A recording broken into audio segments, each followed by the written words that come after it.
Good evening, all of you. Can you hear me? Yes, good evening, madam. Good evening, Good ma'am. evening. Yes, we can. Good evening, madam. Thank you. Thank you for the response. And there are 5 of you, 6 including me. Is this the number, or shall we wait for about 5 minutes? 7. Usually, 18 number of students participate for this lecture. Then let's. Okay, thank you. Then let's see for 2-3 minutes. Okay. Right.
I think better to start, then others will join.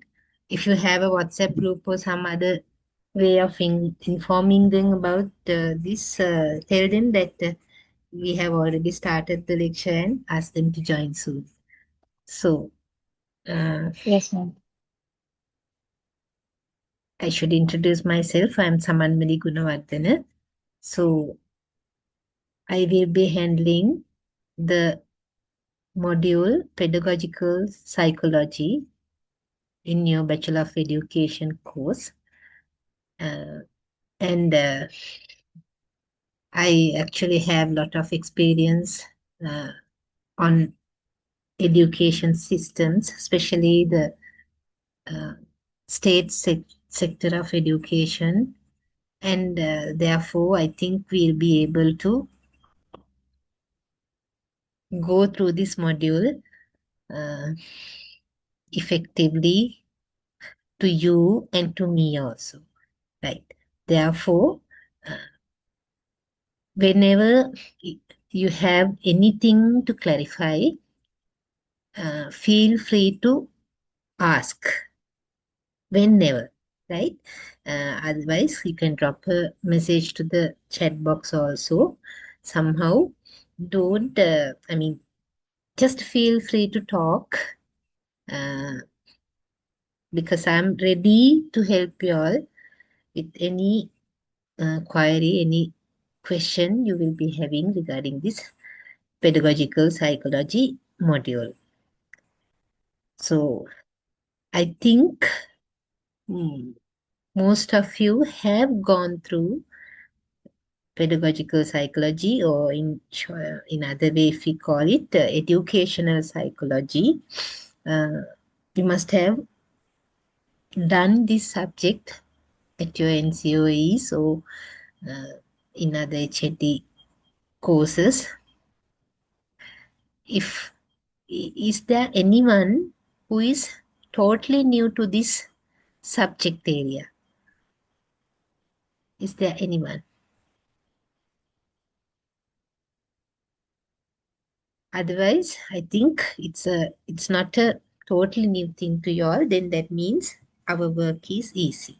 I have prepared the 2-hour sessions, 10 2-hour sessions based on the module pedagogical psychology given by your campus, and um,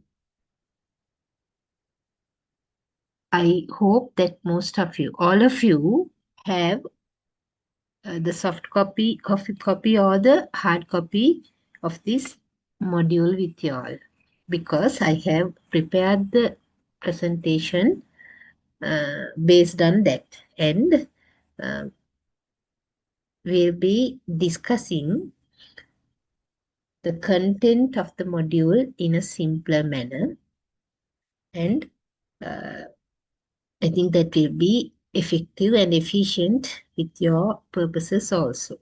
Right. So,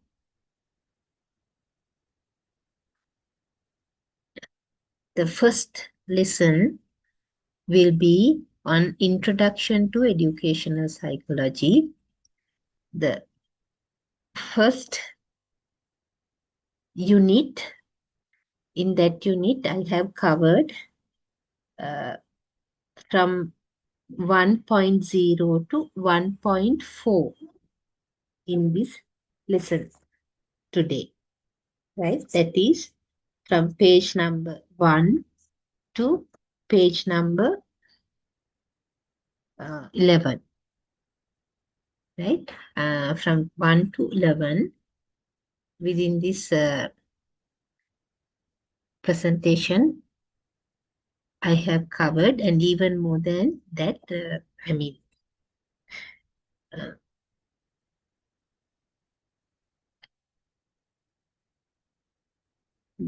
once we discuss the content, I think you will be able to recognize the relevant parts in the module for the slides. So, psychology. So, the term psychology has a very big, vast area of subject knowledge included in it, right? So, psychology is the scientific study of the mind and behavior, right? Scientific study of the mind and behavior, uh,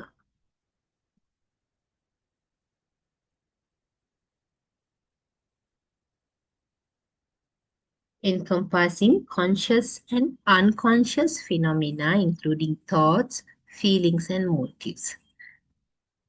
So, psychology, right? The major term of psychology is, the meaning of it is scientific study of mind and behavior. So, we have lot of discussion about the body, health, science, medicine.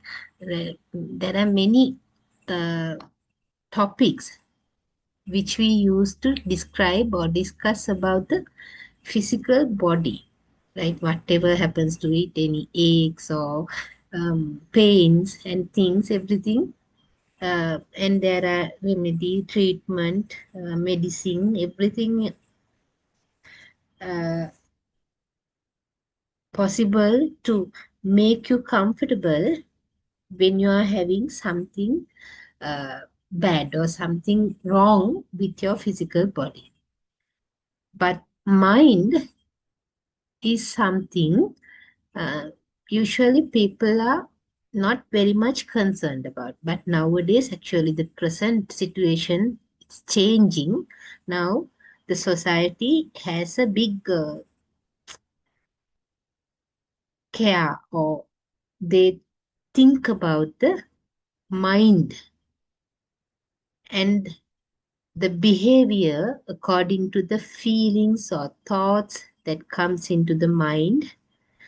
There is a uh, people are concerned about these things nowadays. Actually, earlier we paid very less attention on these areas, especially in education, right? We did not think much about how children learn, how students learn, how they feel about the content of different subject, right? So how their behavior, what are the conditions to make their behavior, we want them to be good, but how to make them good, right? Those things were not very much cared about earlier, but nowadays we have a lot of concerns, and there are the elements or the agencies that can be used to uh, learn about or study about mind and behavior. So psychology is the scientific study of mind and behavior, uh, encompassing conscious and unconscious phenomena, right? So consciously and unconsciously, uh, mind and behavior work together, right? So thoughts, feelings, motives, these things, they are, intangible. We can't see them, touch them, but they have a very big effect upon the human being, right? So that is the study, the scientific study of all these things comes under psychology. Then what is educational psychology? That's the area we are concerned about, right? So psychology has different branches, right? So educational psychology is one of the many branches of psychology dealing mainly with problems, processes, and products of education. Education is our main concern here, right? So what are the problems usually, from with your own experiences? Are there problems concerned with mind and behavior in education? What do you think? Yeah, or no problems at all?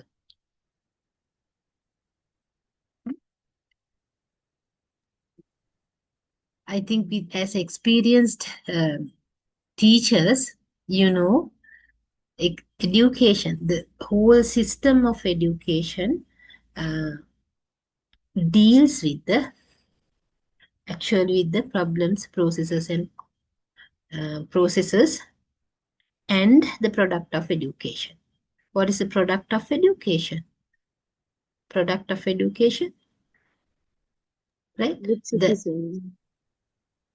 Good Please, citizen. a good citizen to the society, right? A citizen with a balanced personality. That's how we call it, say, right? A citizen with a balanced personality is the expected outcome or the product of education system in a country, right? So that term balanced personality, right? It's a big and a strong perception of education, because we can see that children especially, when they are 6 years old, most of them are admitted to a school, to a state school or a private school. Somehow they are uh, exposed to the formal education system.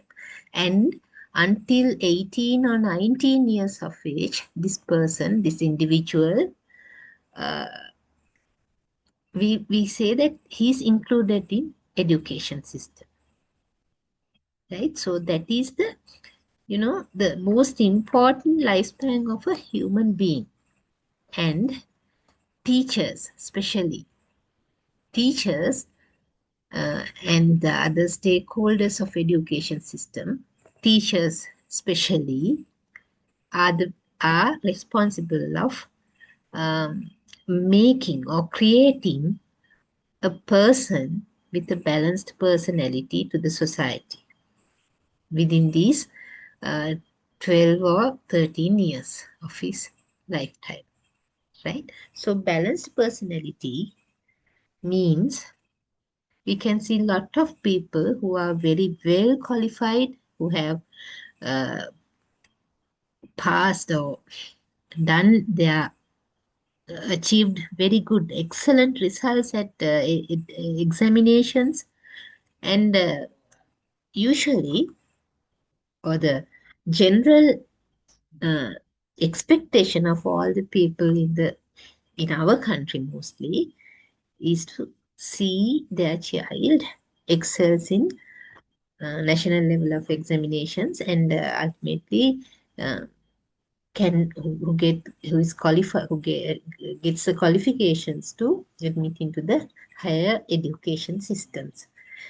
But the tragic situation is, nowadays we see that those who excel in education, there's a problem with their emotional intelligence, the way they handle problems, especially with their health, and especially with the physical health and with the mental health also.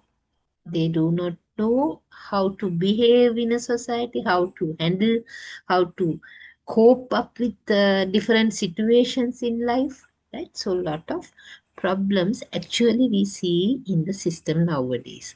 So balanced person with a balanced personality means he must be very well educated.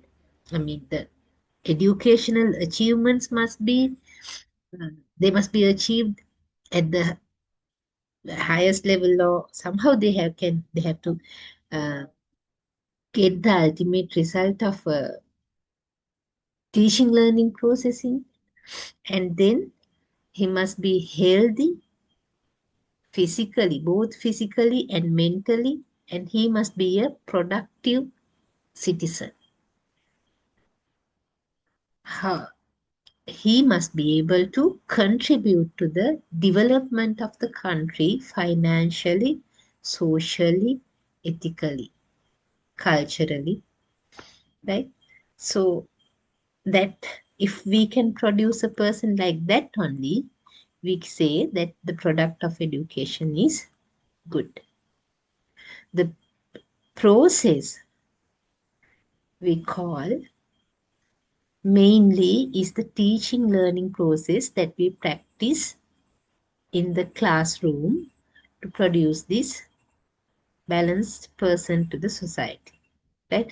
So when we implement this learning process in the classroom to produce this balanced person into the society, we have to deal with many problems that I think you all are well aware. Even you must be having good uh, experiences regarding this, sometimes even better than me, right? So that is the area we deal in education psychology. Right? So psychology has many branches. What we deal is things that are related to education process. Right? So it involves the learning process of early childhood and adolescence, and includes the social, emotional, and cognitive process that are involved in learning throughout the entire lifespan. Right? Because, you know, uh, early childhood education, nowadays, this area is also given lot of prominence, right? The early childhood, the time um, the children spend before coming to school, right? Uh, in the kindergarten or in the nursery somewhere, they are given kind of a education, right? Even before that at home also. So that early childhood is very significant, right? Very important in a person's life.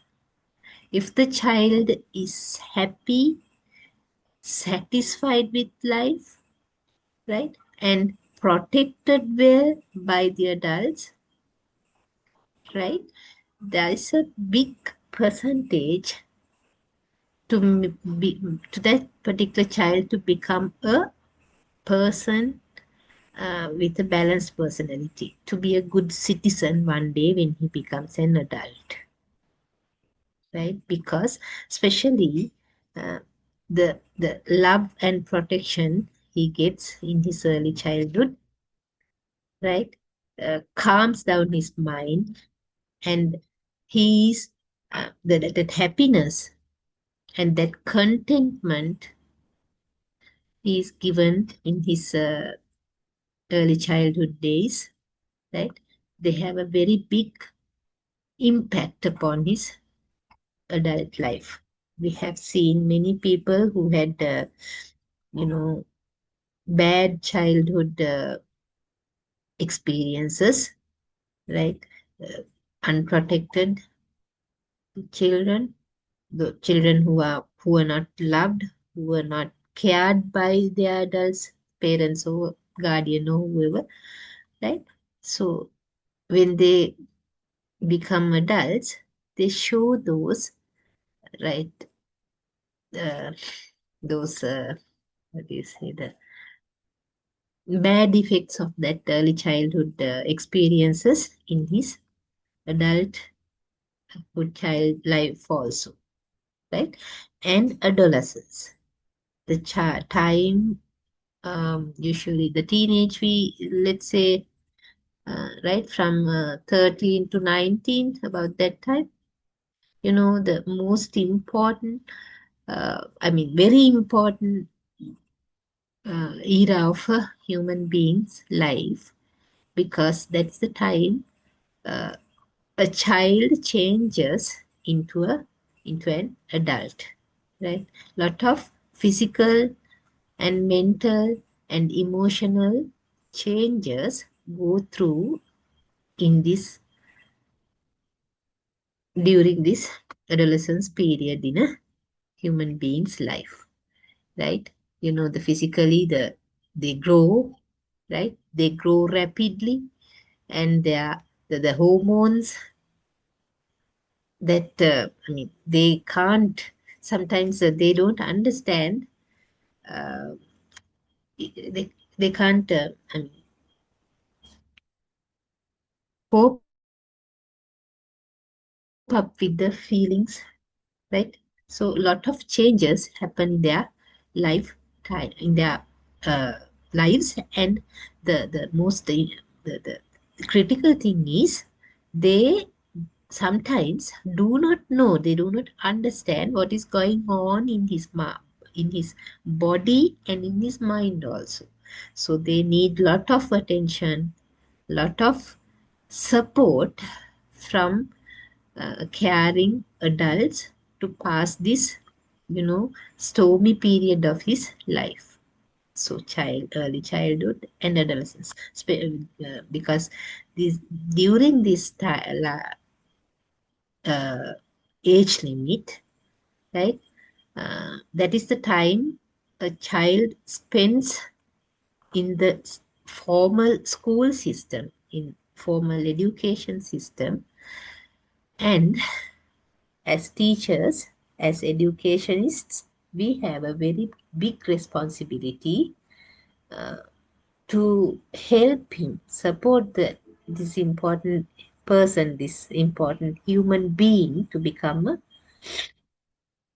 good citizen, good adult one to the society, right? So, social, emotional, and cognitive processes that are involved in learning throughout the entire lifespan is decided during these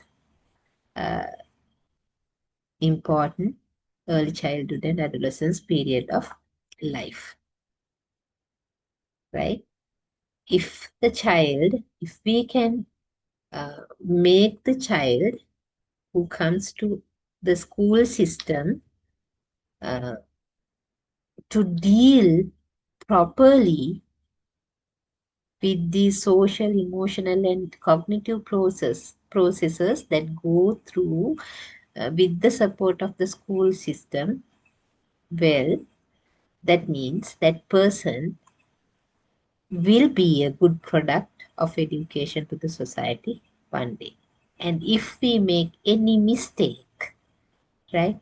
If any negligence happened by any stakeholder of education system, teachers or parents or administrators, well-wishers, past pupils, or the non-academic staff of the school, whoever, the stakeholders of this education system, if any one of them makes a mistake when dealing with this childhood and adolescence period of the person, then that marks a big scar in his, maybe in his life, right? Physically, if something happens, right, we can see that, and sometimes there can be a remedy to make that mistake correct.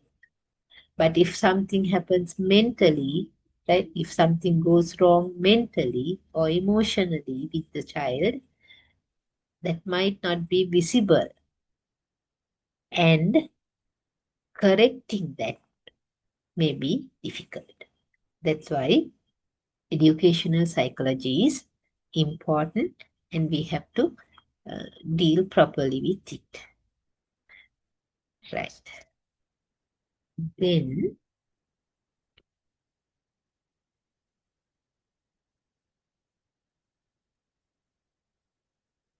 educational psychology.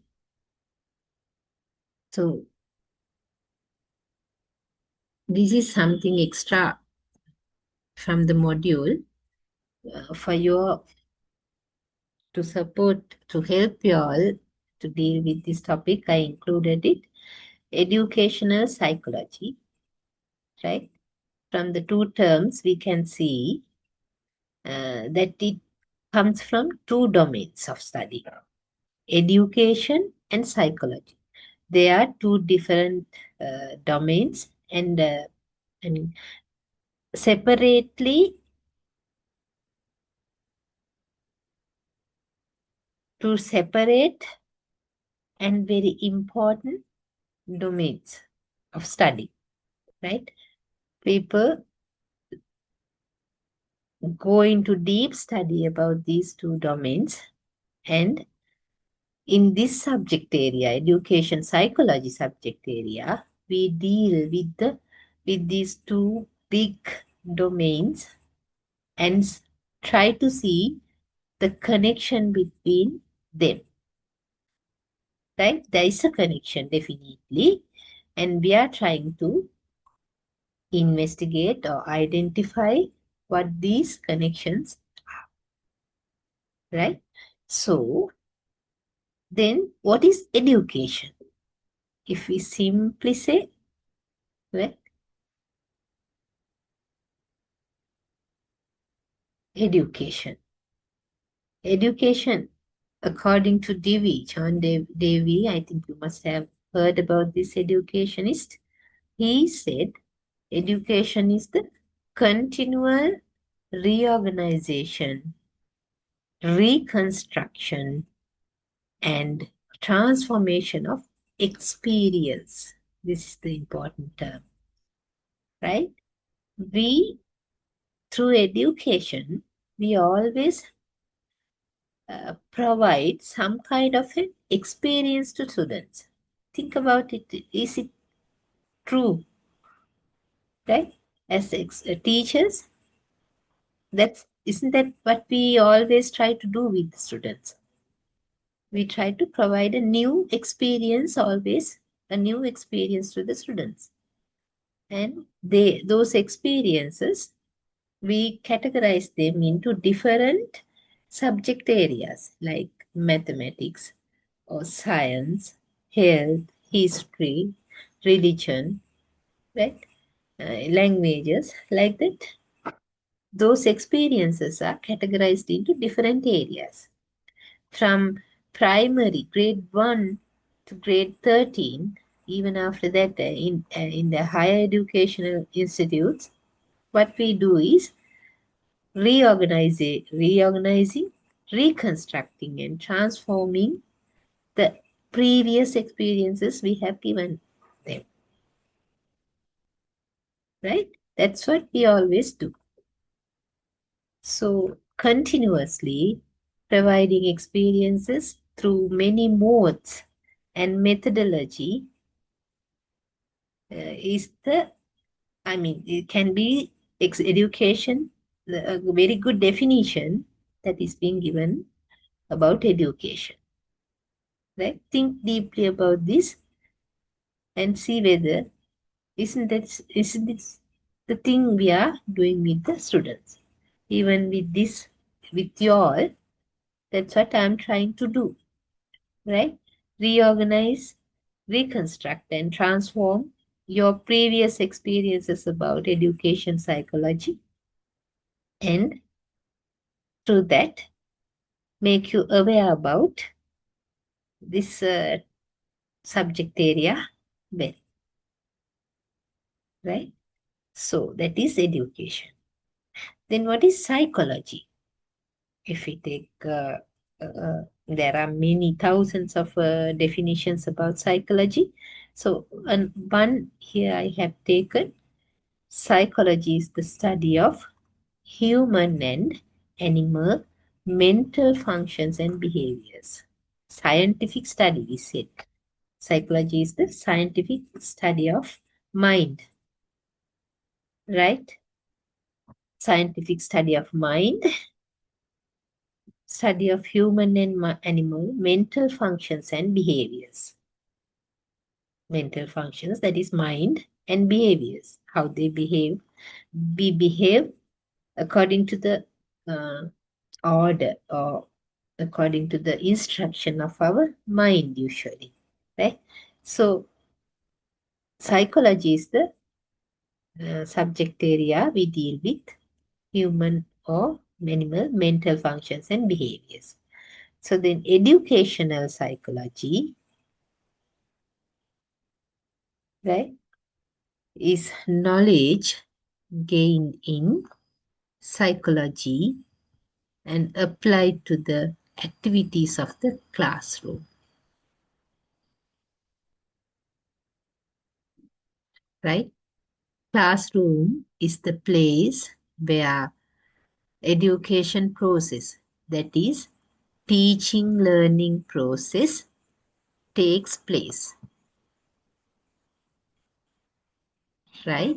In this teaching learning process, right, we have to deal with the mental functions and behaviors of the children and teachers also. But we mainly deal with the mental functions or mind and behaviors of the students, of our students in this subject area. So, in the teaching learning process, we deal with the mind and behaviors of students when we try to provide continual reorganization, reconstruction, and transformation of experiences with them. Right? So then that means in education systems, through teaching learning process, we continuously deal with the mind and behaviors, uh, mind and the thoughts and feelings and emotions. And as a result of those thoughts and feelings and emotions, uh, the children's behaviors change, and we as teachers or educationists, we deal with these activities in the teaching learning process in the classroom. Right? So we have to apply our knowledge about psychology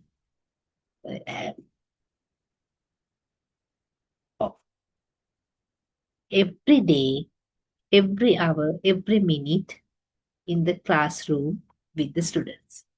Therefore, a knowledge about educational psychology is very much essential and important and needed uh, to be a good teacher.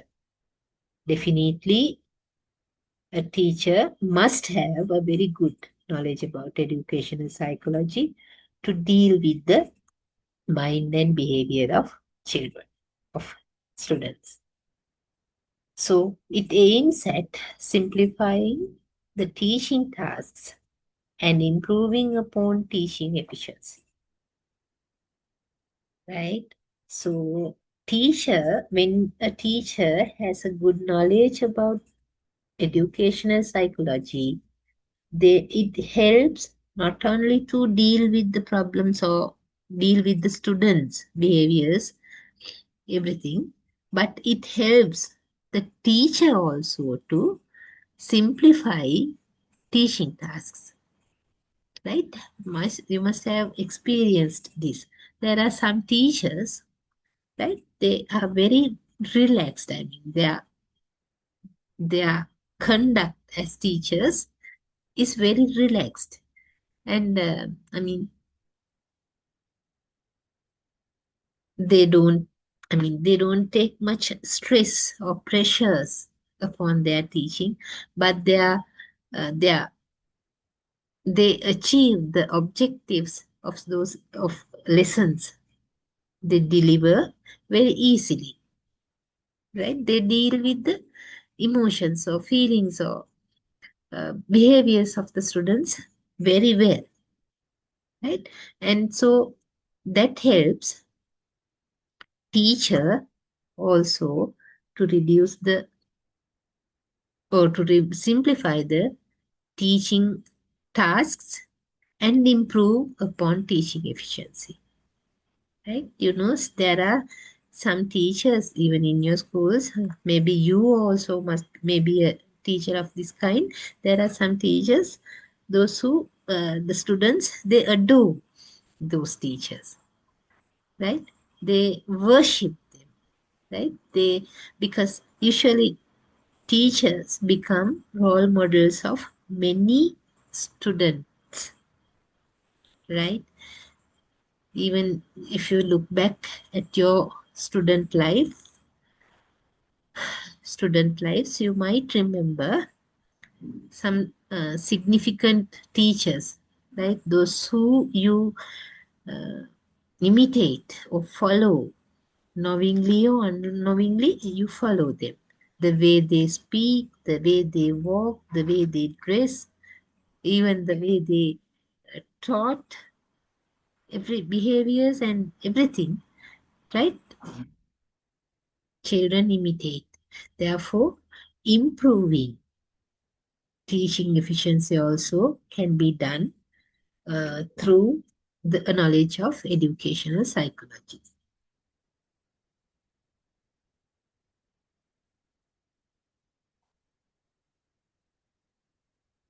So, educational psychology can be defined as the study of how people learn, including teaching methods, instructional processes, and individual differences in learning, right? So we said we are going to provide experiences. We always reorganize, reconstruct, and transform experiences that are given to the children in education. And this term, individual differences in learning, is very important here, right?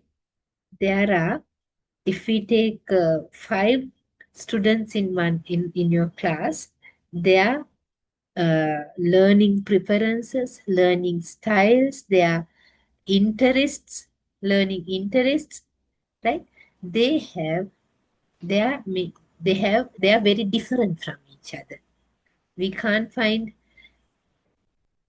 even in identical twins, we can't expect individuals to have the same interests, same learning styles, and same way of learning. People, students especially, they have lot of individual differences. Therefore, when we have education, knowledge of educational psychology, right, then that means that we can identify these individual differences and accordingly prepare or organize our lessons or instructional process, right? And the methods we use can be included according to the needs of every individual child in our classroom. So educational psychology, I think you got a good idea what it is and how important it is as a subject area in education. So in your module also, they have given some definitions for education psychology. B.F. Skinner, he has said that educational psychology is that branch of psychology which deals with teaching and learning, right? That's what we were talking all this time. And Crow and Crow in 1973, they have said educational psychology describes and explains the learning experiences of an individual from birth through old age. Right? So we mainly deal with the students right in their early childhood times and their adolescence period of life. But actually, life now education is for lifelong learning is the thing, is the process now that is being, lifelong learning must be given to everyone according to the 21st century needs nowadays, right? So from birth to old age, people get learning experiences, and educational psychology describes and explains those learning experiences according to Crow and Crow. And in your module, E.A. Peel, he was a psychologist who lived somewhere in 1950s. He said, educational psychology is the science of education. Right? So, like that, many different definitions are given, and you have to read them and get a good idea about them. So, in this unit, Excuse me, ma'am. yeah, sure. Yeah, I have a doubt. So, if we get a question like define educational psychology, so if we have many definitions, like who do we like? Who's Anyone, yeah? Any I mean, okay. if in a question like that, it's better if you can give more than two or three examples, because there are Okay. hundreds of definitions for education psychology, and even in Okay. your module there are three people described, so you can Okay. uh, give many number of examples for them. Okay. Thank you. Right. Okay. Good. Now I really appreciate when you have questions, raise them. I really like it. Right. So this unit, let's move to the next one. So I said E.A. Peel, the psychologist, he had said that educational psychology is the science of education. So, right? So, science of education. So, we are going to uh, work out how to solve the problems uh, we come across in our day to day teaching learning process, the experiences we get with the children through education psychology. So, it's a science of education actually, right? So, we try to solve problems, and that means it has a scientific foundation, right? So,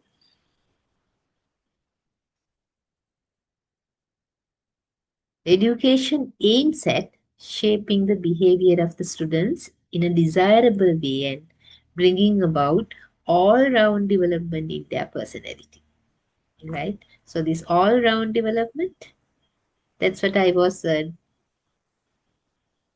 discussing in that first slide as the balanced personality, right? People must be brought up to have with an all-round development. He must be healthy, physically healthy, mentally healthy, emotionally healthy, and he must be uh, cognitively developed. Cognitive development means that he must be able to achieve uh, his educational achievements must be in a good level. We don't say that all the people have to get 9 A's or 3 A's in their O levels or A levels. That doesn't mean that it's not that level, but somehow uh, cognitive levels also must be developed, and social, emotional, and ethical values must be developed in him. Then only we can call him a person with all-round development,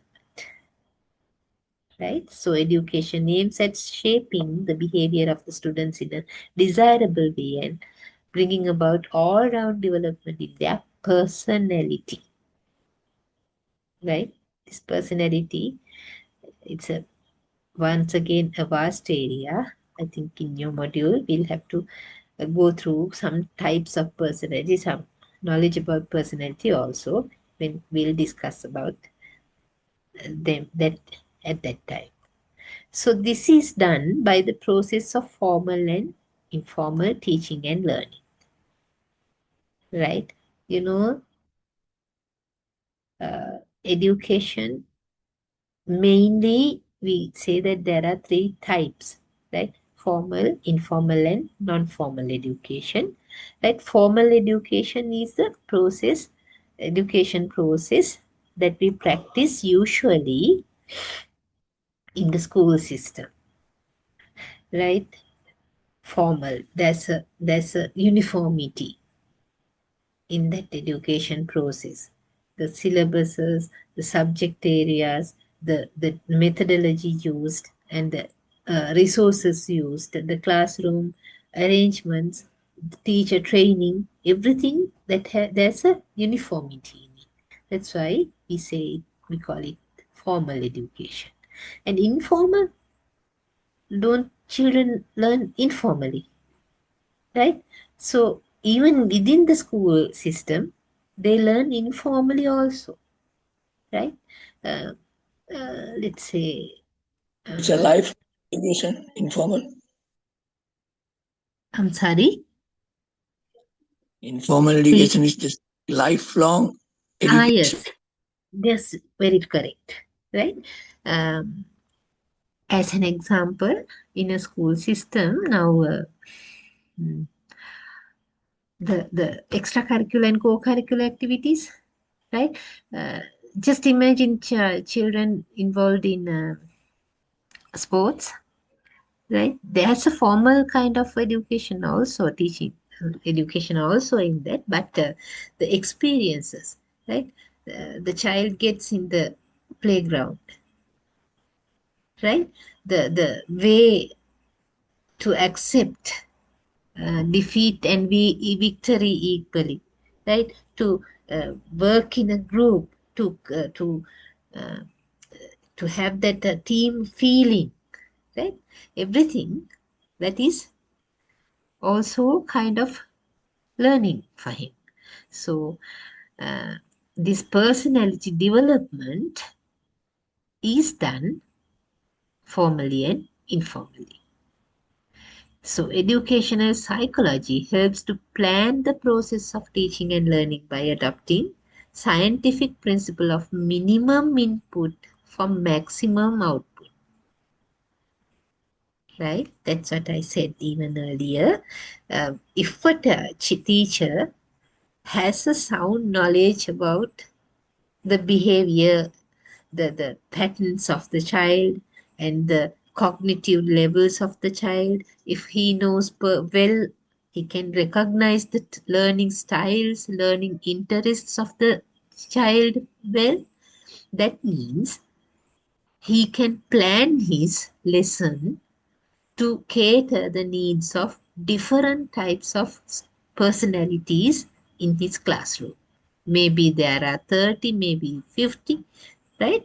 There are some teachers who are capable of catering the needs of different types of needs of all those children.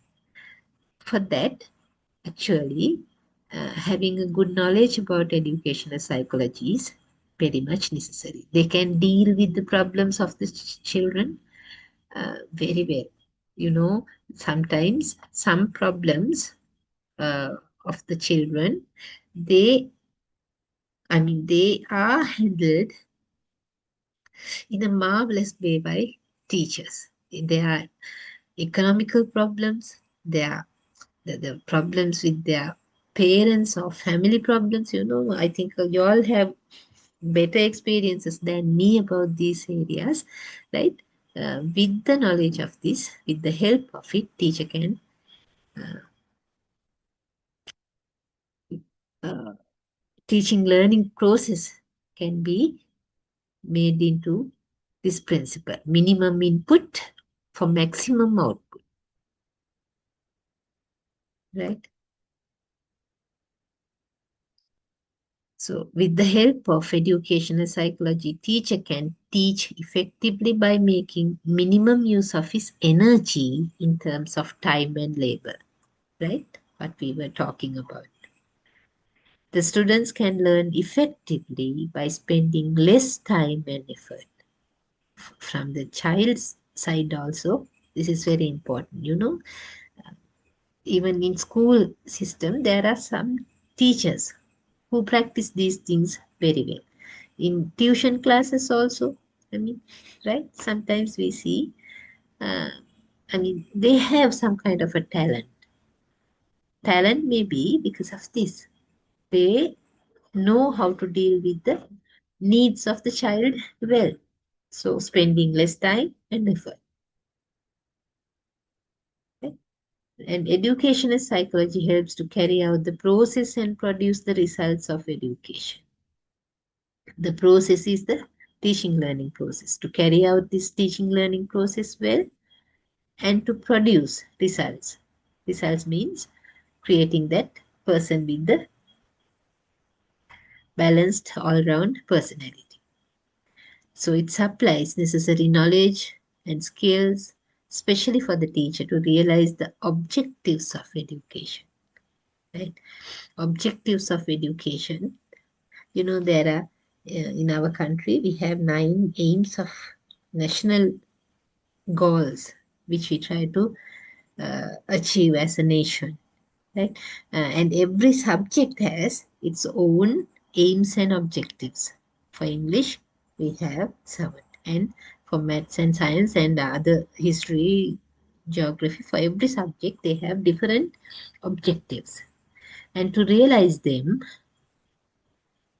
right, education and psychology plays a very major role in that. And it equips the teacher by supplying the essential scientific skills, technological expertise, and advising, molding, and shaping the behavior of his students for the desirable all-round development of their personality. So, education psychology as a science of education plays a significant role in the education system, right? So I think from until now, what I was trying to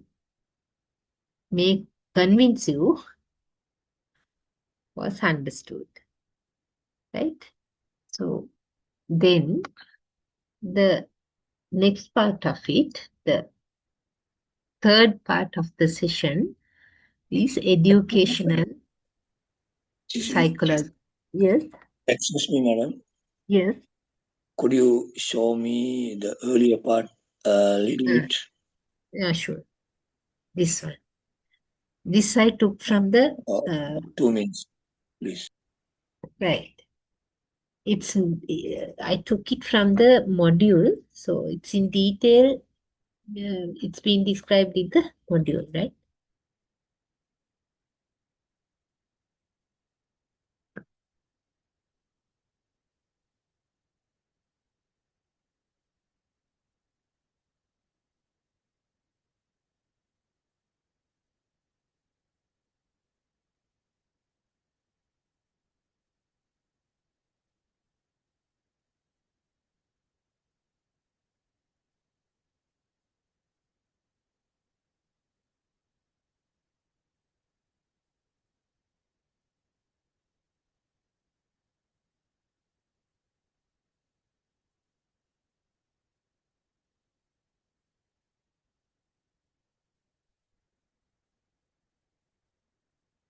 Is that enough?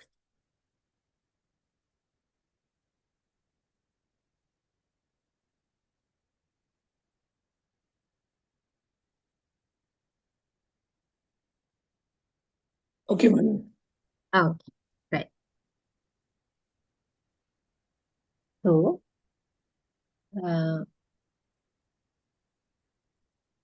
nature and scope of educational psychology.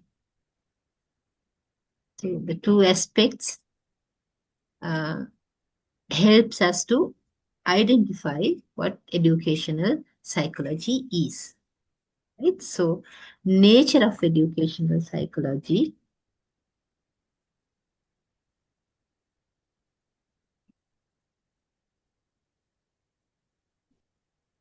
basically, we said that nature of educational psychology is scientific, actually, right?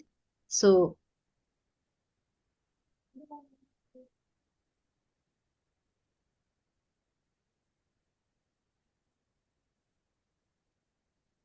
we say, generally, we say that educational psychology is a science, right? That why do we say like that? Educational psychology possesses. Excuse me, all these notes are there in our LM. Yes, yes. In that module, these things are described. I based my presentation on that. It is given there, right? Right. We can go Once there as well. definitely. I think you have the soft copy of it. Do you have it? I didn't check, but I just take Ah, some note out of this as well. ah, Because it takes time to go through again. That's why I'm ah, also ah, short note on this. ah. You can take this also as a short note, definitely. I have gone through the module and prepared the slides. Therefore, that can be used as a short note also, but better to read the module also because it describes very nicely these areas in detail. So, we were saying that nature of educational psychology mainly is scientific, right? So, educational psychology possesses a well-organized, systematic and universally accepted body of facts, supported by the relevant psychological laws and principles, right? So, it's a big, vast subject area and it's very well organized and systematic and universally accepted also. So, human nature is something universal, you know.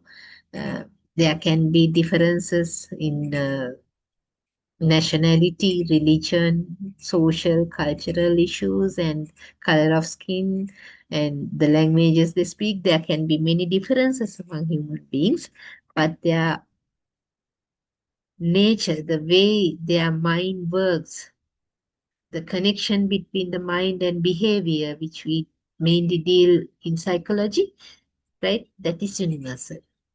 All the human beings get angry, and most of them react in the same manner when they get angry, no matter what their nationality or religion, right? Caste and creed, whatever it is, their reactions, their behaviors usually is universal. Therefore, educational psychology also is something systematic and universally accepted for body and accepted body of facts supported by relevant psychological laws and principles. Children, whom we deal mainly with educational psychology, they behave, they react in the same manner all over the world, right? So it is constantly in search of the truth, studying the behavior of the learner in relation to his educational environment, right?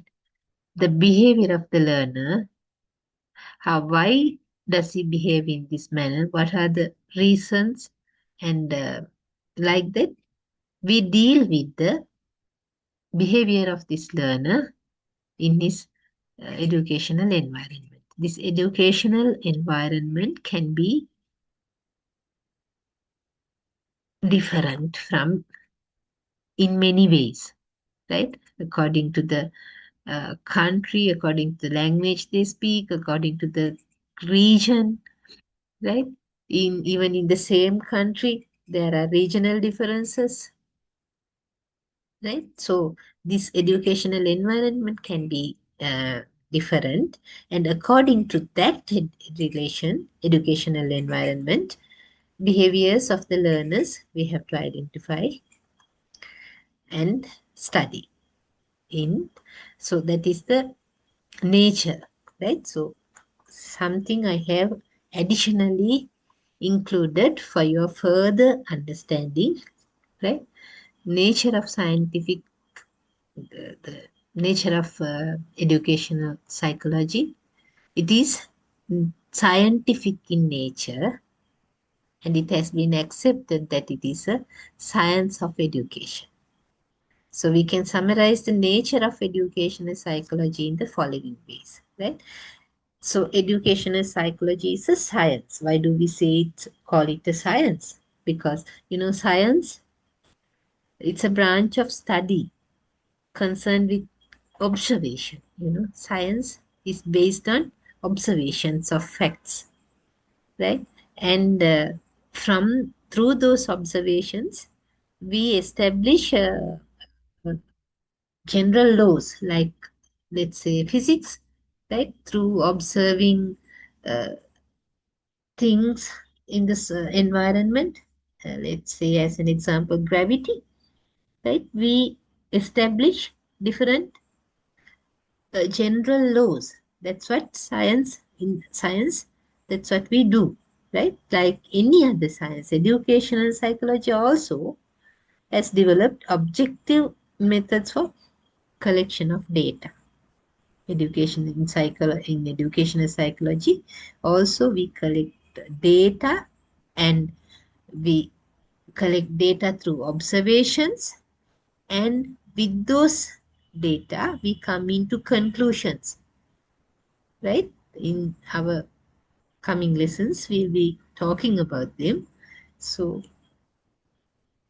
that's why we call education psychology is a science, right? So education psychology is a natural science. Why do we say like that, right? Educational psychologists, they conduct investigations, right? Observation is done, right? A teacher has to be a very good observer and investigator, good investigator, to identify the changes in the behaviors or the reasons for the behavioral differences among children, right? So they conduct investigations and gather data from those investigations or observations, and they come into conclusions in exactly the same manner as physicists or biologists do, right? They also do the same. For a physicist or a biologist or any other scientist, they also collect data through observation and they come into conclusions. This is uh, the reason for this to happen is this, like that they form theories. The same thing we do in education psychology also. We observe children and collect data. Data collection, that can happen in many ways. And then we come into conclusions. The reason for the child's behavior is this. He's hungry, maybe, or he's not satisfied with the food he has received, or he's uh, unhappy at this moment. That's why he behaves in this manner. Like that, we observe a lot of things and come into conclusions. That's why we say uh, educational psychology is a natural science. Then another one, we say education, nature of education psychology, right? Another nature is it's a social science. Why do we call it a social science? Right? Now, natural sciences are the sciences that deal with the nature, bioscience, physics, chemistry, like that. The social sciences are the sciences that sociologists, anthropologists, economists, right, political scientists, right, they study the human beings and their sociability. There are some children in our classrooms, those who are very reluctant to create or to develop relationships with the others. Right? So it's a social issue. Maybe he's scared of being rejected by the others. Right? So it's actually a psychological problem. They like to develop these relationships, but they're scared. Right? So that behavior also can be observed, and that deals with the educational psychology area and the social science na- nature of it can be understood by that. Then another nature of education psychology, that it is a positive science.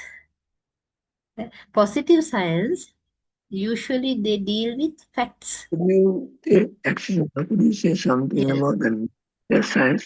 One or two. Could you tell Social me? science, No, natural science. I use. natural examples. Ah, biology, bioscience, botany. Botany is the science we uh, learn about the plants, trees, the way they grow up like that, right? Zoology is the science we learn about the animals, the anatomy of animals, their behaviors, the way they reproduce, right? Like that. Another natural science is physics. Physics is a natural science. The phenomenon that happens in our nature. Why do fruits fall into the ground? Why don't they, when they are ripe, why don't they go into the, to the sky? Why do they come down? Right? The things that are described, the those area are dealt in physics. And chemistry is also a natural science. Chemistry is science where we learn about the chemicals or the what do you call it? Uh, how uh, all these things are made, right? How the How these things are created and mixed up and created and things. new Yeah, things, right? uh, right. They are, that is a natural science, right? The social science is something that deals with the society, the behaviors, different behaviors, and then the economical levels of people, right? Then the political uh, feelings or conditions or for political situations in the country, right? Those things are social sciences. And then positive science, the nature of positive science in educational psychology. Positive sciences, they deal with facts as they are, um, or as they are operated, how things are done. Educational psychology studies individuals' behaviors as they are, not as it ought to be, right? We talk about Social the science also behavior is included, right? social The science social science behavior. Yeah, in is included. behavior, yeah, and that also is, there's a part of it. Now as an example, if we take And the culture, financial culture, background, social, family financial background. background. Yeah, that's very correct. That's correct, the way you have understood that. Now the economical situation of a family directly affects the child's behavior in the classroom, right? Maybe economically high level, or maybe a very low level, both ways that affects the child's behavior, right? The differences in the child's behavior can be recognized. Maybe the reason can be the economical level or the condition of that, the family the child belongs to, right? So educational psychology is an applied science. Apply, the term apply itself gives the meaning of it.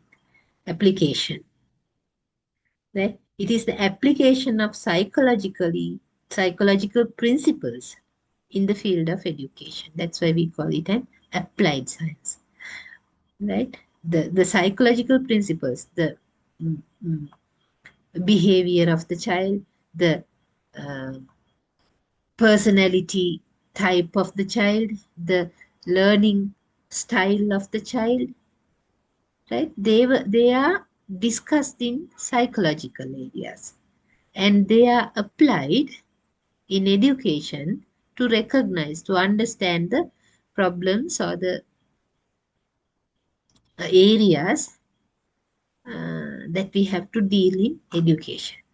So that's why we call it So an what they have applied. learned in their practical life is applied. Um, What they have learned in the practical life is applied as yeah, applied mm, science, right?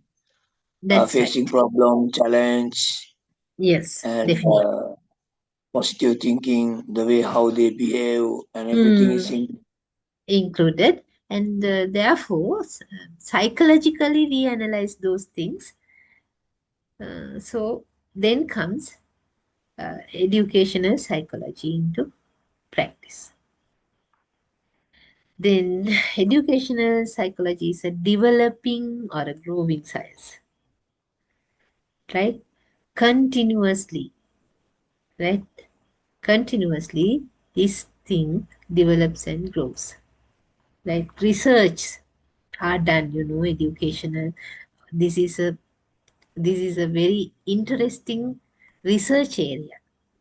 We can conduct thousands and thousands of researchers uh, with the problems or areas in educational psychology. Right? These research findings uh, accumulate, and educational psychologists get better insight into human nature and behavior. This will Uh, never end, right? That's why the we call. madam developing and growing science, their Mm, early childhood, their the stages of their life, mm, and the way how they are brought up and mm, grown and became adults, and after that, according to their family background and educational background, all these things are applied in their day-to-day life and being mm. grown. Also, can we write like that? That's also now. What you are saying is also correct, but nature of educational psychology is the topic we are discussing, and I mean, I have given you some six areas that educational psychology uh, deals with.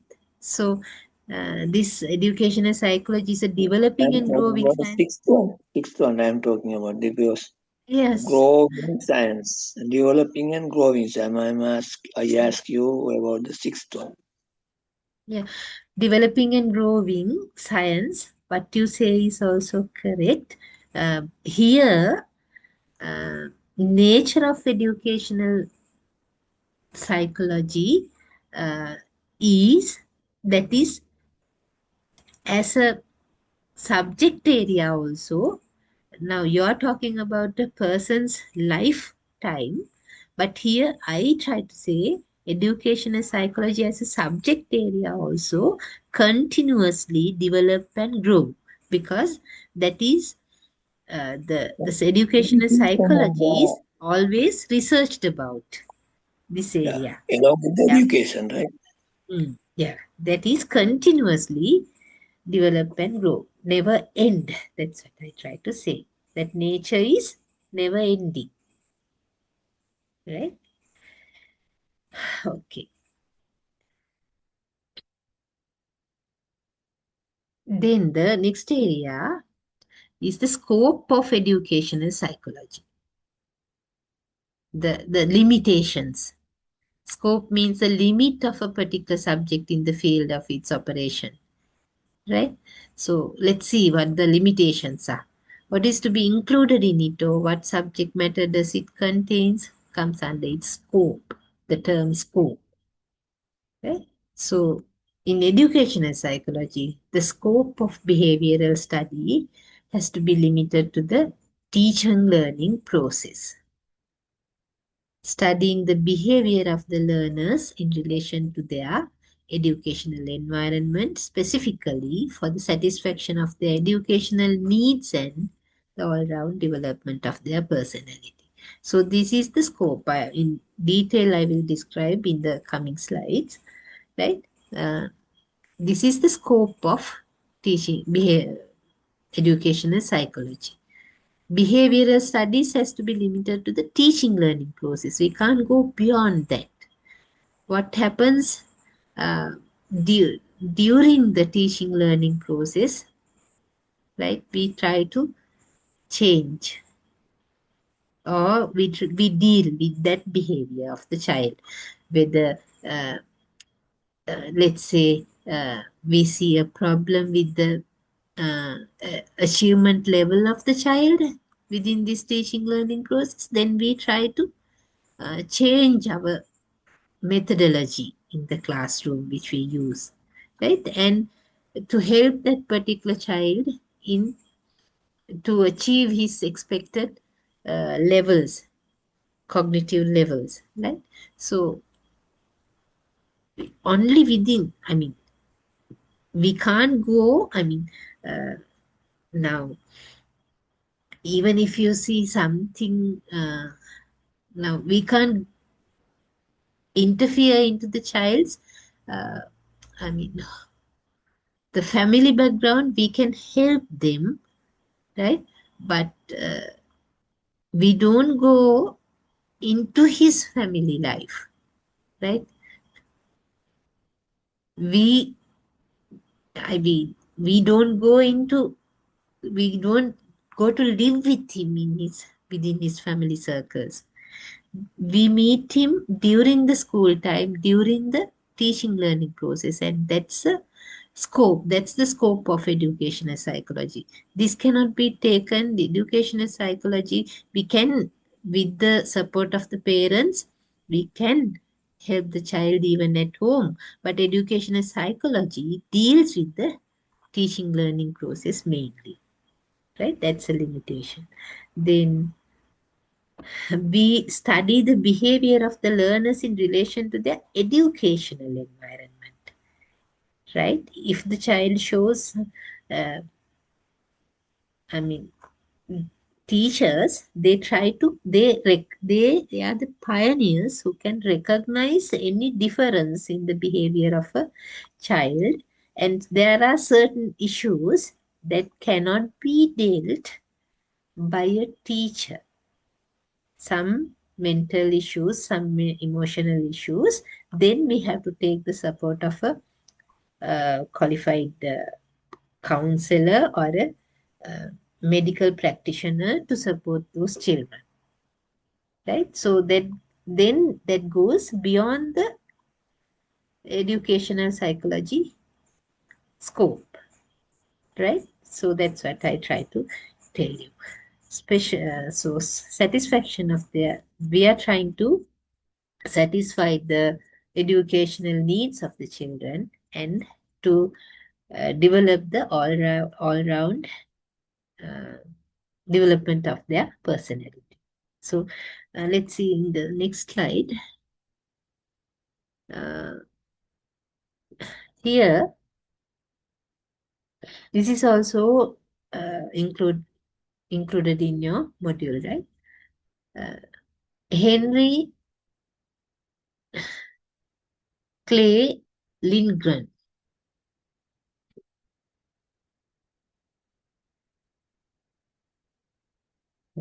He's an emeritus professor of psychology at San Francisco State University. He says that educational psychology is concerned with understanding the learner, the learning process, and the learning situation. These three elements are the areas we deal in education psychology: the learner, the learning process, and the learning situation. Who is being taught or educated? So the learner, we have to recognize him, his age limit, right? His mental conditions, his physical conditions, right? His academic abilities, cognitive abilities, physical abilities, right? Like that, we have to recognize the learner, who is being taught or educated. Then, by whom is he or she to be taught or educated? So, who has the ability to teach this fellow, the identified learner? Then, why is education to be provided to the child? Why? What is the reason? Why do we provide him education? What are our expectations, right? What are our objectives? And what are the values or objectives that are to be aimed at through the teaching learning process? We have to very well recognize the values and objectives of teaching learning process. So why do we teach? Whom do we teach? By whom should we teach? And why do we teach him? Right? Then what is to be taught? Or what learning experience is to be imparted to the learner for achieving the desired educational objectives? Right? What is to be taught? To which area? What is the scope of that subject area that should be taught? Now, as an example, from primary grade 1 um, to grade 11, we teach them maths, right? So, according to the learner, according to his age limit, by identifying the learner well, right, we decide what is to be taught at that from grade 1 to grade 11. There's a very nicely structured syllabus or a curriculum to teaching maths, right? So experiences, we give him experiences by teaching maths. So that's what we do in grade 1. We introduce him with the numbers, digits, and then in grade 2 we teach him to deduct, to add, and in grade 3 we teach him to divide, to multiply, and 4, 5, 6, generally that experience we give him on maths increases, develops, right? So that we have to understand in through educational psychological experiences. And then how, when, and where should these learning experiences be satisfactorily provided to the learner for achieving the desired educational objectives, right? So how, when, and where, very important. At what time, in which manner, and in which place. All these have a very big impact, influence on the learning process of the child. Even if the child is a highly cognitive, highly academically uh, good child, maybe he is, but if we do not know how to teach him and when to teach him and where to teach him, then those cognitive abilities will be faded, right? So these areas are very important because we have to understand the learner, the learning process, right? How we teach him and the learning situation, when, where, what, right? Those are the very important areas we have to identify. So they are concerned with educational psychology. See, it's given as a diagram here. So scope of educational psychology, there we have to identify the learner. Then what are the learning experiences we provide him with? And then what is the learning process we use with him, the teaching methodology, what type of methodology we are going to implement, and then the learning situation and environment. So the physical environment, the social emotional environment, if it is suitable for the child only, um, the learning takes place positively. Then the teacher, who provides this education. So all these areas are the scope of educational psychology. If it is all necessary to draw its boundaries revolves around these points, right? So scope of educational psychology.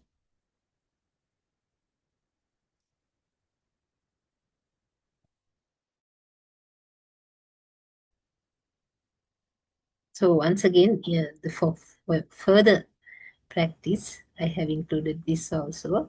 Educational psychology is applied to the educative process from birth to death of an individual.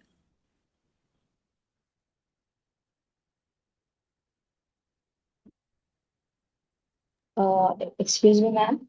Yes, Ma'am, can you please share this PowerPoint presentation in the Zoom chat? in the Zoom chat, that I do not know how to do that. Um, yeah, when you go Here to now, Zoom chat, there's a plus mark, right? So, can you hear now? The thing is, I have to complete 10 sessions. okay. Then I hope to finish this within this month of All right, February. okay. So, ma'am, it After will be that, the I'll same share. PPT, right? Yes, same PPT I Oh, am going to develop continue. for the coming sessions also. Therefore, after that, Okay, I'll ma'am. share. Okay. That will be easy Okay, for sure. you. Thank you so much. Right. Okay, yes. Thank you.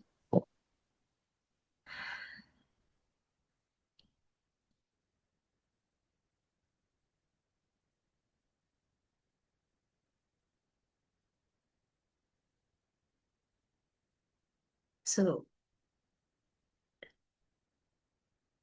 a relationship between education and psychology. So, once again, these are the three elements that are concerned, focal areas in education that concern educational psychologists and teachers. The learner, identification of the learner, and the learning process and the learning situation. This is very important. That's why I stress on this, because understanding the nature and the scope of education psychology is important to continue this uh, subject knowledge. Right? So, for your further understanding, here I have given uh, some definitions of some further explanation on these terms. The learner. We said that we have to identify our learner, the learner who is he. Students who participate in educational programs. In educational psychology, uh, whom we call the learner is maybe an individual or maybe set of individuals, right? Students, whoever, who participate in educational programs are considered as learners. The subject matter of here, in shortened form, I have given educational psychology is knitted around the learner. Educational psychology, the whole subject area is woven around the learner. We learn about the learner, his mind, his behavior, his uh, reactions, right? That's what we learn about. So, educational psychology is an applied branch deals with the study of the problems of a learner may face and how such problems can be managed. That's the main uh, subject area of educational psychology. Right? Different behaviors of learners, different uh, problems they have in this learning process, why that happens, how can we help them to deal with them, right? Those are the things we learn in this, under educational psychology. And then the learning process, it discusses laws, principles, and theories of learning. There are many theories of learning. As an example, if you say, now learning styles, let's take, mainly there are three learning styles. Visual learners, those who learn by seeing things, and then kin, uh, auditory learners who learn by listening to things, and the kinesthetic learners who learn by touching or get involving in hands-on activities, getting first-hand experiences. They learn through that. Like that, there are different types of theories of learning. That's just an example I gave. So we're discussing about these laws, principles, and theories of learning. Kinesthetic learning is the movement of the body, right? All right.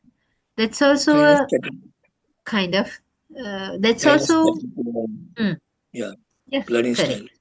Yeah. Style learning. There are three main styles. There are some other also. What you say is correct. Right. They include remembering and forgetting.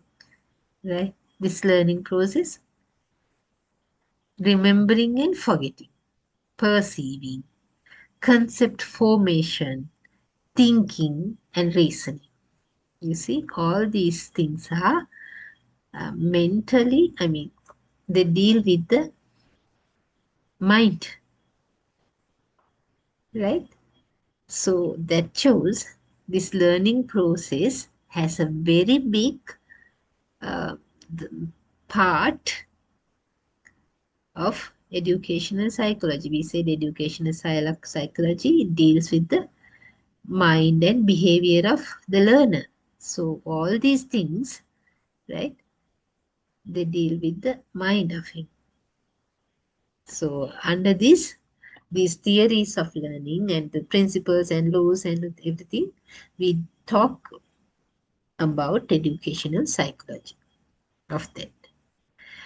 Then the learning situation or environment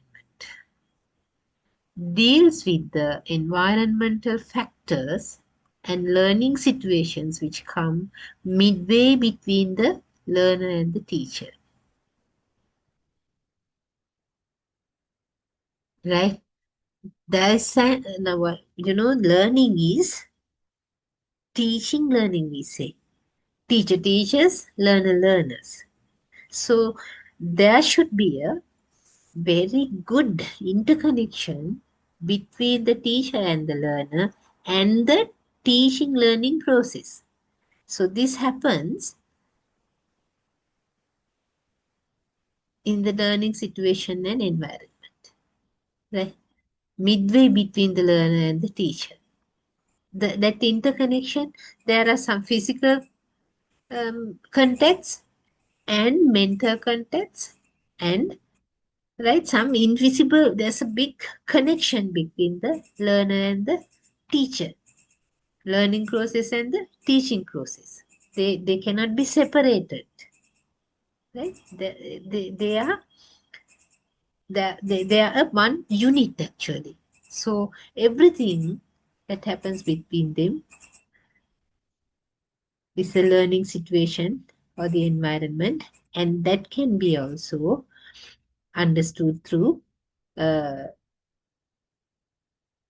educational psychology, right? Topics like classroom dynamics, practices that facilitate learning, right? Different practices or methodology or strategies we use in to facilitate learning of the child, right? Then evaluation techniques.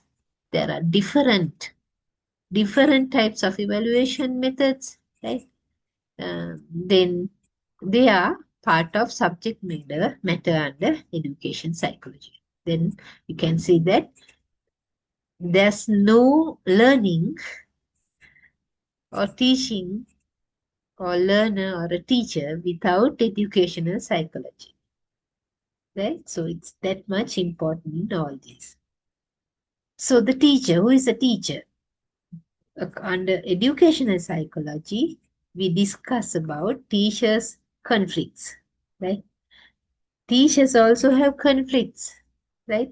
As teachers, you must be, you can understand this better, right? Conflicts, problems, teacher motivations, anxieties, right? Teacher is also a human being, so we deal with the learner's mind, but the teacher also has a big impact upon them, right? And how these factors affect the learning process.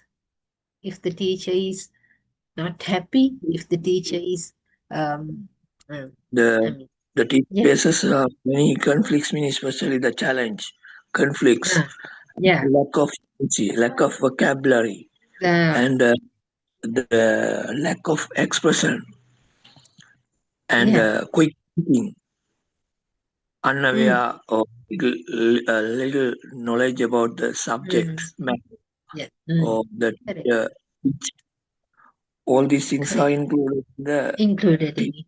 Even in the if the school, the physical setting of the school is not satisfactory for the teacher, if the principal is very harsh, if the colleagues, they do not support the teacher, this particular teacher, so there are also problems for the teacher, right? If the uh, even if the salary is not sufficient for the teacher, so motivation is not there for him to come to school. So the teacher also has problems. They are also concerned with, they affect the teaching learning process, and anxieties, and all these things are discussed under educational psychology, right? And then evaluation of the learning process also has a connection with the education psychology, because that equips the teacher with different methods of assessment that can be used, and how and when to use them. Right now, this evaluation process under methodology, I think you learn it deeply, has a very big impact, right? We can teach the child the syllabus or the curriculum of a particular subject deeply, and we can satisfy ourselves that we have taught. But if the child, without checking whether the child actually has achieved the objectives of, let's say, a particular lesson, 40-minute lesson, for every 40-minute lesson, we have a lesson objective or more objectives, right? So we prepare the lesson plan to be implemented in the classroom within 40 minutes to achieve those subject or those objectives, right?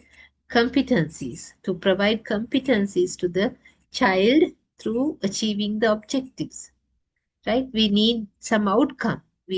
An identified outcome from the lesson, right? Otherwise, the 40 minutes we spend from our life and the child's life will be useless, right? So we have to see, evaluate the child's knowledge at the end of that 40 minutes to see whether this learning process uh, actually succeeded. So, in educational psychology, we educational psychology actually supports the teacher with different methods of assessment that can be used, and how and when to use them is described.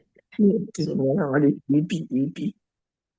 EP is the education psychology. Because it's a lengthy word, I shortened it. That's why, right? So now you can see educational psychology, there's a big scope in that, and the learner, the learning process, and the learning situation or environment, they are the most important areas. And the teacher and evaluation of learning also has a big uh, part of education psychology. Right. Then, last part of the lesson, importance of educational psychology for the teacher. Now, why do we uh, learn this uh, different, or this deep subject area? What is the importance for the teacher? So, in the pages 8, 9, uh, 10, This the importance of education and psychology for a teacher is described in detail. That area is described in detail in the module, right? So read that and get more understanding about this subject area, this particular topic, right? So because I cannot include all those things in this presentation. That's why I said. So the first importance of education and psychology for the teacher is because it contributes to theory of education, right? Theory of education. Why? What is the need of theory of education for a teacher, right? It helps better understanding of developmental characteristics, right? Children, they go through different stages of development. I said from early childhood to adolescence, we in a normal school, in our normal school system, that's the style age limit. We keep the child in the school, and that even within those 10 or 12 years, children pass through different stages of development, right? Those development stages have their own characteristics, right? So the teachers, if they have a good understanding about these characteristics of learners that emerge during different stages of development, teacher can utilize these characteristics in imparting instructions and molding their behavior according to specific goals, specific aims. That's right. So better understanding of developmental characteristics, it's important. Then knowledge of the nature of classroom learning, right? So educational psychology helps the teacher uh, to gain knowledge about teaching learning process in general and problems that come in classroom learning process, right? So it helps to develop comprehensive theory of classroom learning. So that knowledge is very much essential for a teacher to be be an effective teacher, right?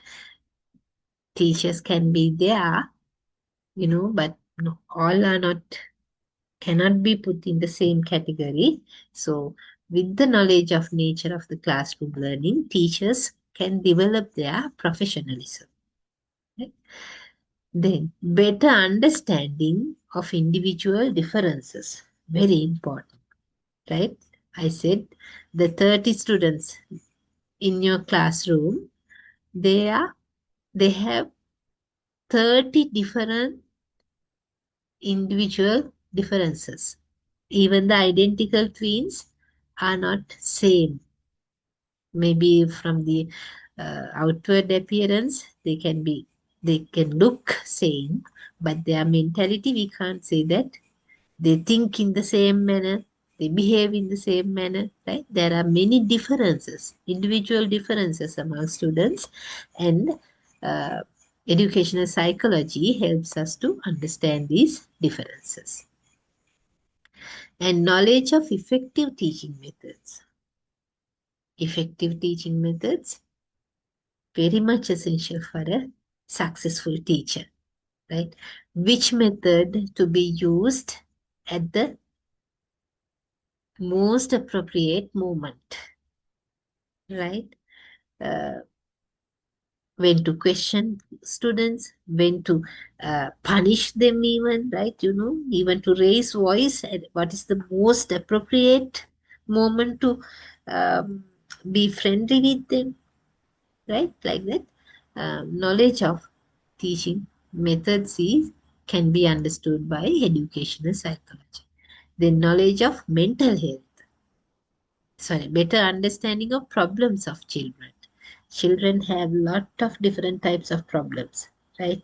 You know, economical, social, emotional problems, and then uh, right, some mental situations. So, there are some very experienced teachers. Just by looking at some children, they can recognize the mentality of the child, whether the child is hungry or whether the child is unhappy or whether he has a problem going on in his mind, like that. To recognize the child, to understand the child well, to help their problems, educational psychology is important. Knowledge of mental health, right? By observing certain behaviors of children, right, we can recognize that there's a mental or there's a problem in his with his mental health, right? As an example, you know, when the child bites the nails severely, right? We know that there's a problem, right? So we can help them with this knowledge. Then curriculum construction, you know, psychological principles, they are used to formulate curriculum for different stages of the child's education process, right? For primary, and then for secondary, and then for grade A level section, like that. Curriculum constructions, right? I said now from grade 1 to 11, we teach all the children maths, but at different levels. So for this curriculum construction, knowledge about educational psychology is very effective and important. Then measurement of learning outcome, measurement, the evaluation process, to measure the child's achievement levels, to measure the behavioral uh, outcomes, right? So for these measurements, psychology knowledge about it is important. And then the research, educational psychology helps in developing tools and devices for measurement of various uh, you know variables which influence the behavior and performance of students. So this educational psychology is a very rich research area. If you continue your higher education and if you wish to follow a master's degree, then there you need to do a research. And educational psychology is a nice area for you to select your research topic, right? Uh,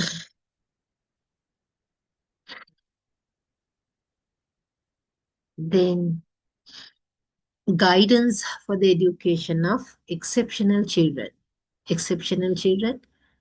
right? Maybe slow learners, maybe gifted children, both are exceptional children. Children with special needs, we say, right? Normal, not normal, right? Special need children. Sometimes uh, children who have these physical deformities, right? Then to deal with them, uh, knowledge about education psychology is very essential. And to deal with the gifted children, the exceptionally good. They are very curious. They are inquisitive. They ask questions, right? And their IQ levels are high. Their academic achievements are high. But to deal with them, right, the teacher should have a very good understanding about educational psychology. Otherwise, when they are very inquisitive, when they ask questions, there are some teachers who feel that they are a problem to the class. So, if we have a good knowledge about educational psychology, we can support that type of children to be successful in their lives, right? So, development of positive attitudes, to develop positive attitudes about teaching career, about the children, about the teaching learning process, about the whole education system, knowledge about psychology is important. And then understanding of group dynamics, right? Uh,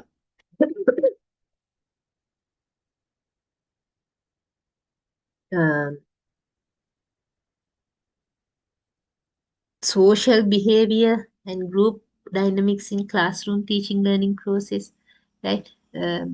Grouping children effectively to get the maximum outcome of the lesson objectives, right? So like that, these things. Then the second area, psychology, education and psychology has influence, is the contribution to practice of education.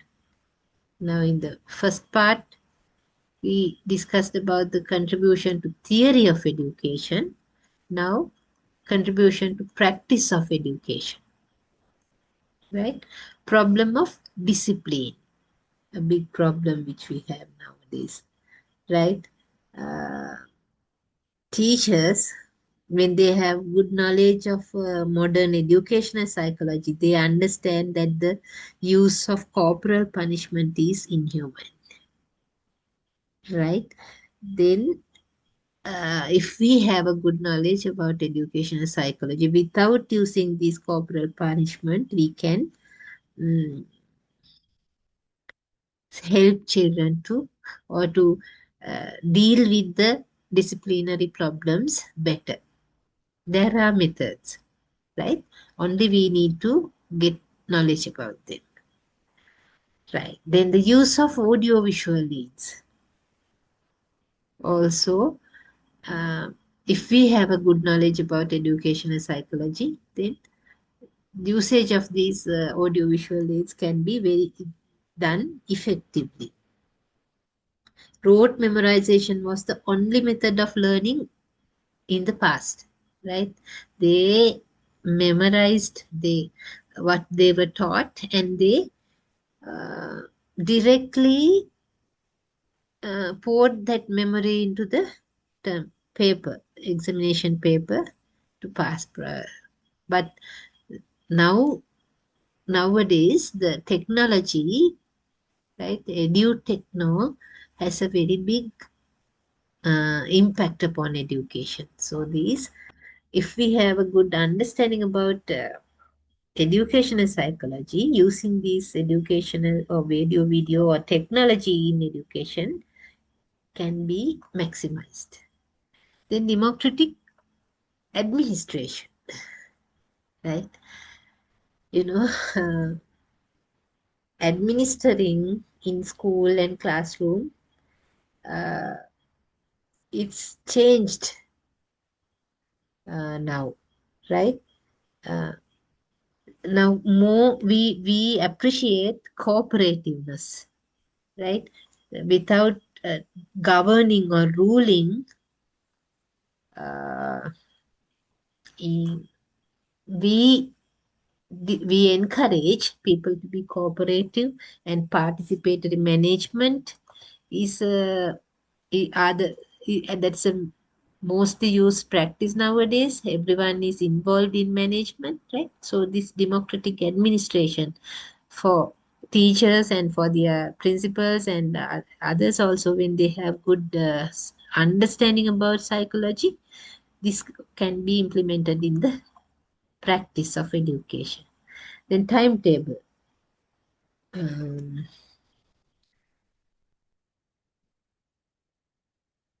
Dealing with the timetable, right? So how to prepare the timetable to get the maximum concentration of the children, right? Now, let's say when to use double periods, when to put singular or languages, right? If we try to teach about religion uh, right after the interval, whether it will be successful, whether the children will be participating in the lesson actively, right? Like that. Preparation of the timetable. That's also practice of education. This can be done effectively if we have an understanding about the mindset of the children. That is the psychological knowledge. Then co-curricular activities, right? They are very essential nowadays, to harmonious development and the personality development of children, right? Uh, co-curricular activities, drama, music, aesthetic events, uh, right?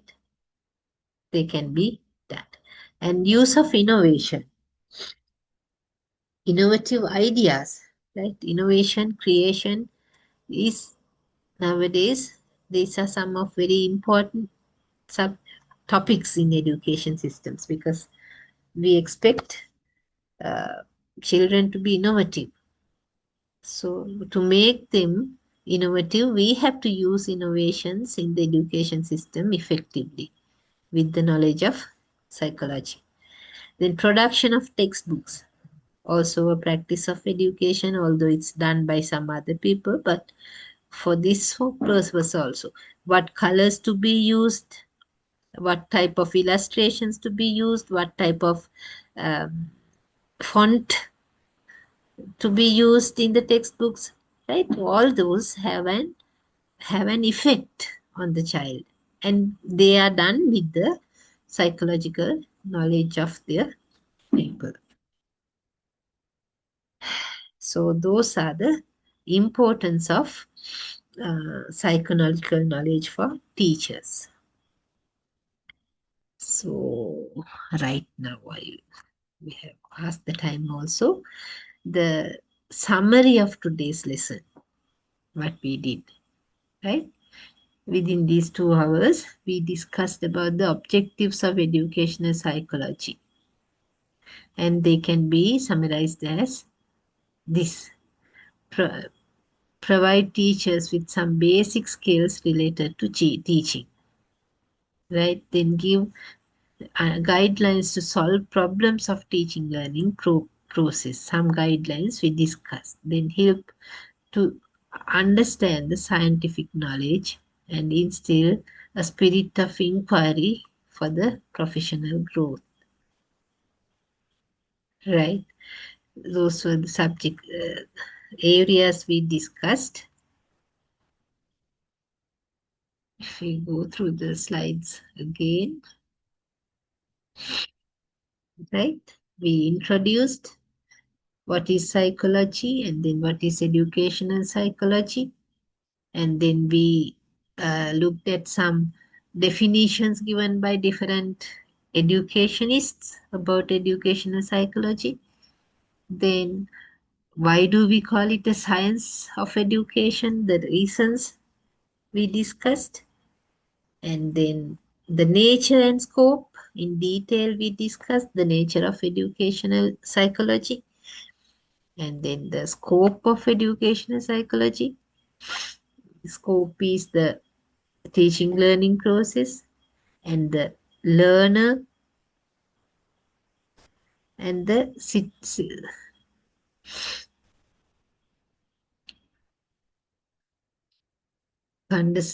concerned with understanding the learner, the learning process, and the learning situation. So, scope of educational psychology. And then in detail, we discussed about that.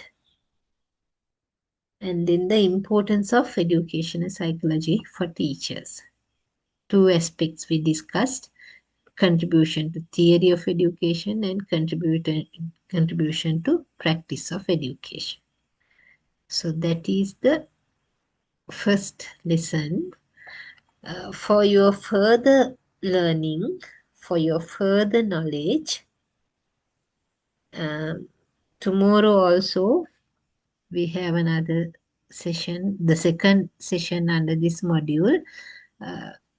Then at home, tomorrow as it is a holiday, I want you all to create a mind map to show the relationship between education and psychology. Right? Kind of a diagram to show the relationship between education and psychology. With the knowledge you got today, I think you can attempt this activity.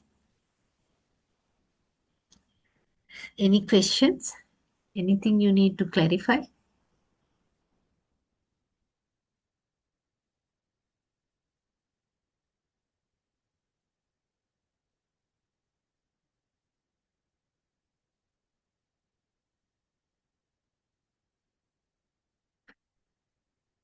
Otherwise, then let's wind up the session for today. And as it is 9:40, and we can do the second lesson tomorrow from 7:30 onwards. Even tomorrow, if you have anything to clarify on this on the lesson we did today, you can ask. Right. Okay, then. Okay, ma'am. Thank you so much. Okay, good night. Thank you so much. Good night. Right. Good night, madam. Good night. And we understood very well, actually, right? Okay. Good.